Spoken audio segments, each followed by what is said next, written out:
Everybody, welcome. My name is Andrea and I'm here representing Boise. Uh, Today we are reading Peter Pan.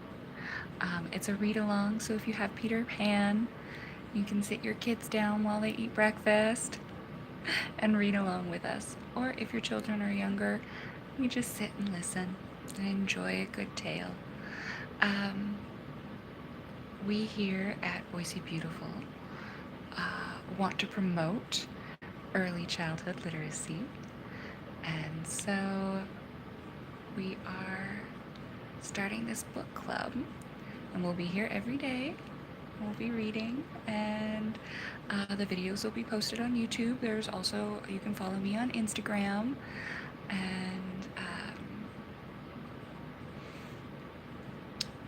and yeah, so I'm gonna read Peter Pan. It's by J.M. Barrie. Alright. Peter breaks through. All children, except one, grow up.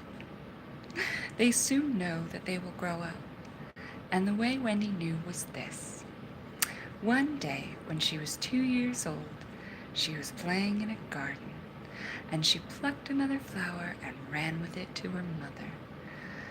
I suppose she must have looked rather delightful, for Mrs. Darling put her hand to her heart and cried, "Oh, why can't you remain like this forever?" This was all that passed between them on the subject, but henceforth Wendy knew that she must grow up. You always know after you are 2. 2 is the beginning of the end. Of course, they lived at 14, their house number on their street, and until Wendy came, her mother was the chief one. She was a lovely lady with a romantic mind and such a sweet mocking mouth. Her romantic mind was like the tiny boxes, one within the other, that come from the puzzling East. However many you discover, there's always one more. And her sweet mocking mouth had one kiss on it that Wendy could never get, though there it was, perfectly conspicuous in the right-hand corner of her mouth. The way Mr. Darling won her was this. The many gentlemen who had been boys when she was a girl discovered simultaneously that they loved her, and they all ran to her house to propose to her, except Mr. Darling. He took a cab and nipped in first, and so he got her. He got all of her, except the innermost box and the kiss. He never knew about the box, and in time he gave up trying for the kiss.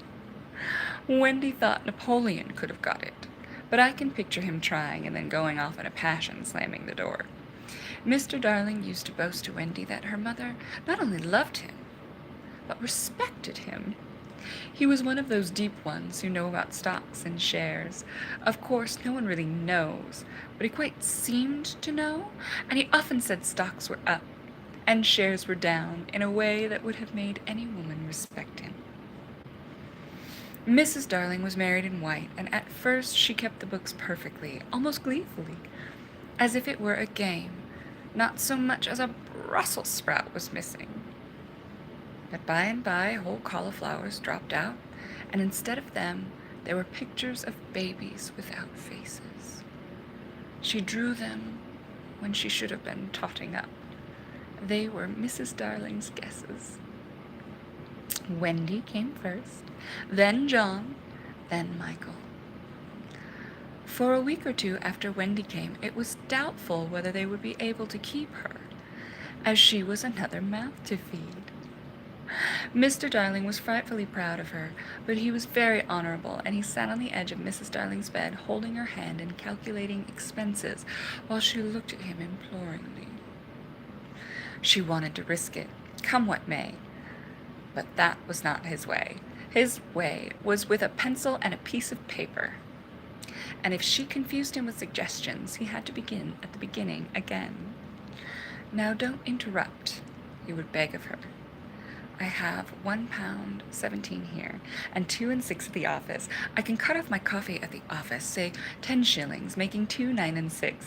With your 18 and 3 makes 397, and with 5 not in my checkbook makes 897. Who is that moving? 897, dot and carry 7, don't speak my own.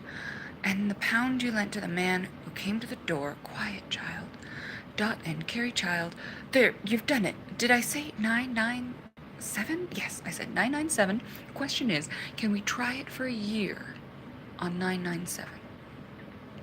Of course we can, George, she cried, but she was prejudiced in Wendy's favor, and he was really the grander character of the two. Remember Mumps, he warned her almost threateningly, and off he went again. Mumps 1 pound. That is what I have put down, but I dare say it will be more like 30 shillings. Don't speak. Measles 1.5, German measles half a guinea, makes 2, 15, 6. Don't waggle your finger. Whooping cough, say 15 shillings, and so on it went, and it added up differently each time. But at last Wendy just got through, with mumps reduced to 12.6, and the 2 kinds of measles treated as one. There was the same excitement over John, and Michael had even a narrower squeak. But both were kept, and soon you might have seen the 3 of them going in a row to Miss Folsom's kindergarten school, accompanied by their nurse. Mrs. Darling loved to have everything just so. And Mr. Darling had a passion for being exactly like his neighbors, so of course they had a nurse. As they were poor, owing to the amount of milk the children drank, this nurse was a prim Newfoundland dog called Nana, who had belonged to no one in particular until the Darlings engaged her. She had always thought children important, however, and the Darlings had become acquainted with her in Kensington Gardens, where she spent most of her spare time peeping into perambulators, and was much hated by careless nursemaids whom she followed to their homes and complained of to their mistresses. She proved to be quite a treasure of a nurse. How thorough she was at bath time, and up at any moment of the night if one of her charges made the slightest cry. Of course, her kennel was in the nursery. She had a genius for knowing when a cough is a thing to have no patience with, and when it needs stocking round your throat. She had a genius for knowing when a cough is a thing. Oops, I just read that. She believed to her last day in remedies like rhubarb leaf, and made sounds of contempt over all this newfangled talk about germs and so on. It was a lesson in propriety to see her escorting the children to school, walking sedately by their side when they were well behaved, and butting them back in a line if they strayed. On John's footer, in England, soccer was called football, footer for short, footer days, she never once forgot his sweater, and she usually carried an umbrella in her mouth in case of rain. There is a room in the basement of Miss Folsom's school where the nurses wait. They sat on forms while Nana lay on the floor, but that was the only difference. They affected to ignore her as of an inferior social status to themselves, and she despised their light talk.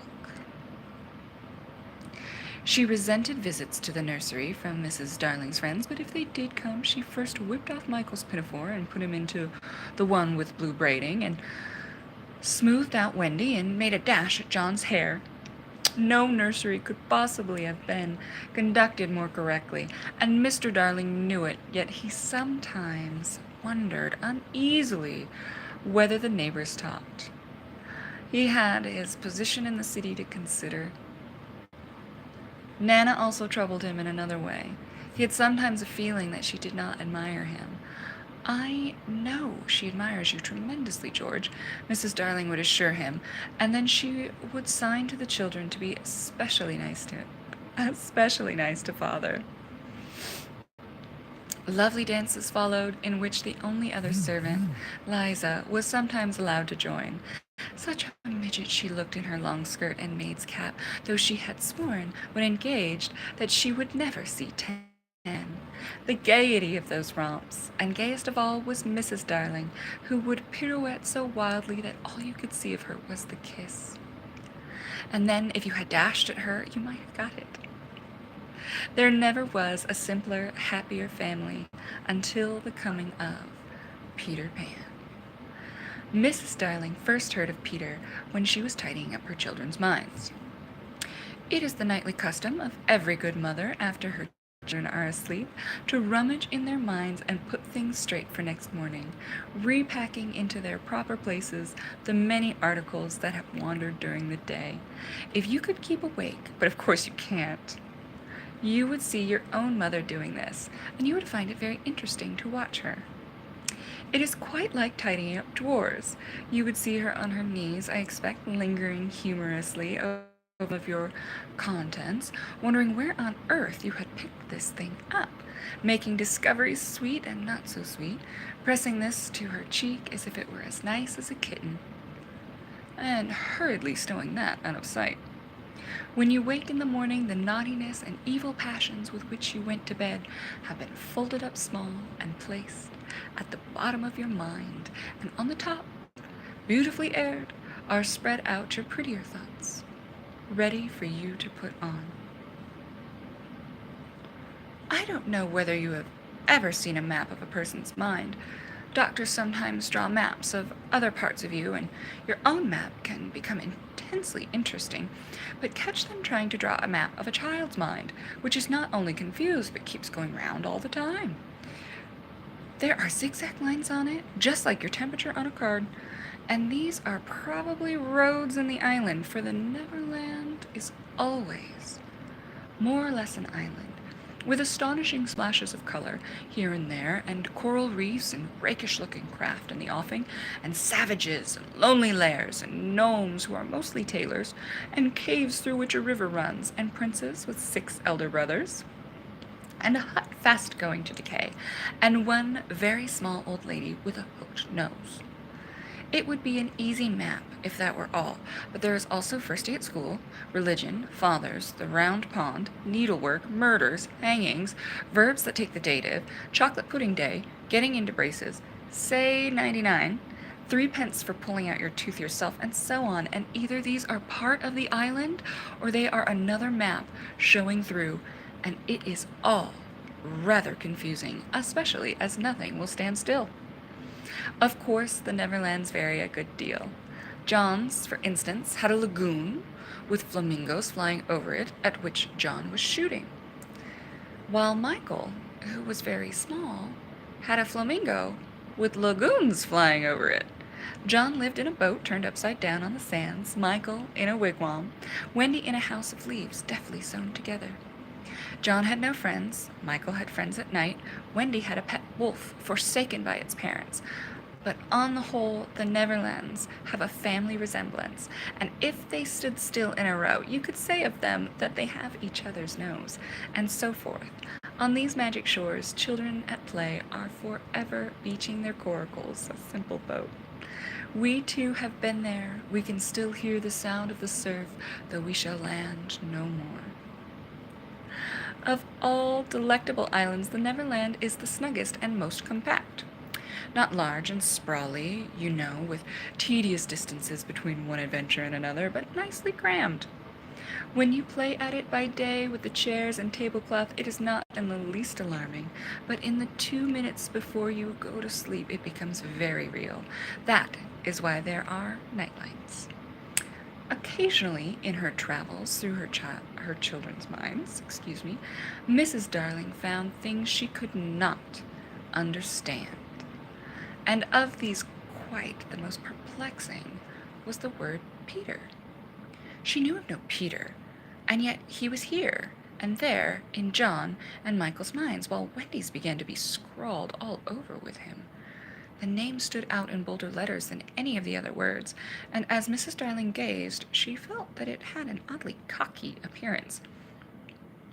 Yes, he is rather cocky, Wendy admitted with regret. Her mother had been questioning her. But who is he, my pet? He is Peter Pan. You know, Mother. At first, Mrs. Darling did not know, but after thinking back into her childhood, she just remembered a Peter Pan who was said to live with the fairies. There were odd stories about him, as that when children died, he went part of the way with them, so that they should not be frightened. She had believed in him at the time, but now that she was married and full of sense, she quite doubted whether there was any such person. And that'll conclude our reading for today.